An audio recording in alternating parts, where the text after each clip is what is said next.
This is Ken Ferry with this week's edition of Boots in the Field. This week brought slow to no progress in the harvesting side.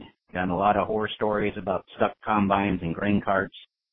And I definitely agree with the USDA's numbers. They're saying that the corn is only 35% harvest when we're normally 54%, and beans are 29%, and we're normally about 52. In my travels this week, I would say that 30% harvest on beans is probably even generous in a lot of areas, realizing we're in better shape in the South, but we got a long way to go. We are finding lighter test weight up there in the north at Interstate 80 corridor where they were dry for that 6-week period, and that's pulled them yields back some. They're still good yields, but a little bit lighter on the test weight in the corn itself. Bean cutting from here forward, guys, is going to come in hours at a time instead of days at a time. So we're going to have to look for the opportunities. I think it's going to be cutting corn in the morning, moving the beans, coming back to corn in the evening.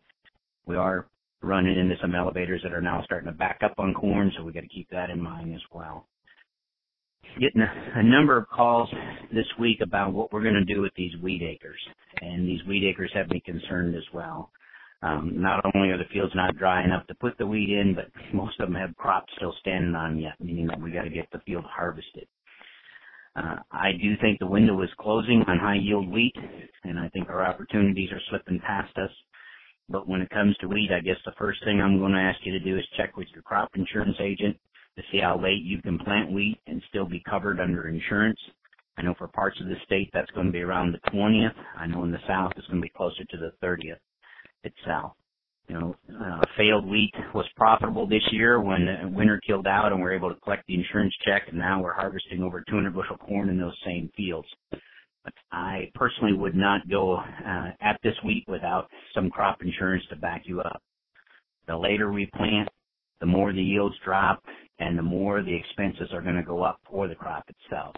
I talked to Phil Needham this week, and his work suggests that about a 10 bushel per acre loss per week that we get delayed, and he's thinking that we would get delayed here past the 20th.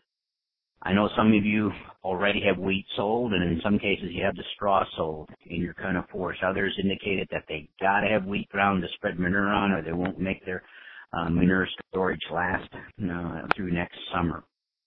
If we're going to plant late wheat, Phil's suggestions, and I agree with, is we need to increase this plant population due to the less tillering.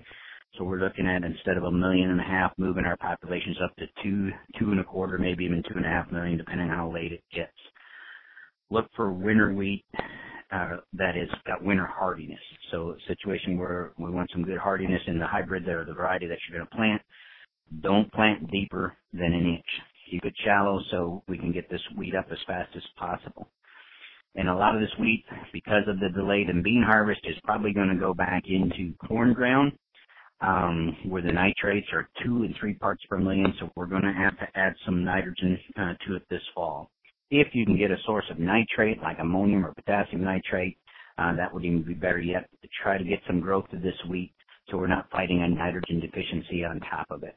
Then we will have to get aggressive next spring with our top dress when we come to catch this wheat before it comes out of dormancy itself.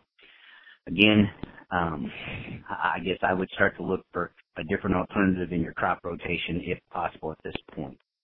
Also getting some calls of guys who are pretty nervous about getting their strips built this fall in the strip till program. And there again, remember, a bad strip built in the fall is worse than no strip at all. So a situation where if we're going to go out here and cut slots and slab this soil, trying to put strips in wet conditions, that will set us up for failure next spring. It is the planter prep pass that you're making with your strip till bar. So be patient, wait for the conditions to improve. If they don't improve before freeze up, we're going to have to start thinking about a contingency plan for next spring.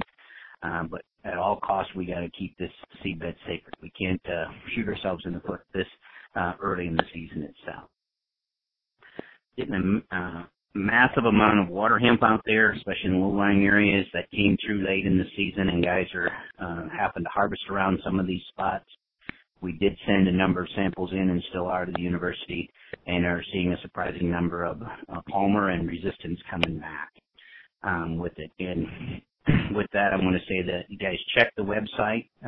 Isaac and Zachary are working on putting up a video to help you identify the difference between the water hemp and the palmer out there, and so you know what you're harvesting around or what you're harvesting through itself.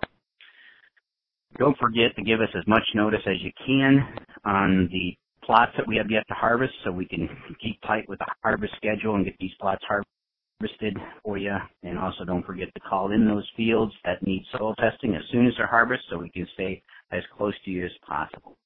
With that, guys, keep it safe, keep the hammer down, and I'll talk to you next week.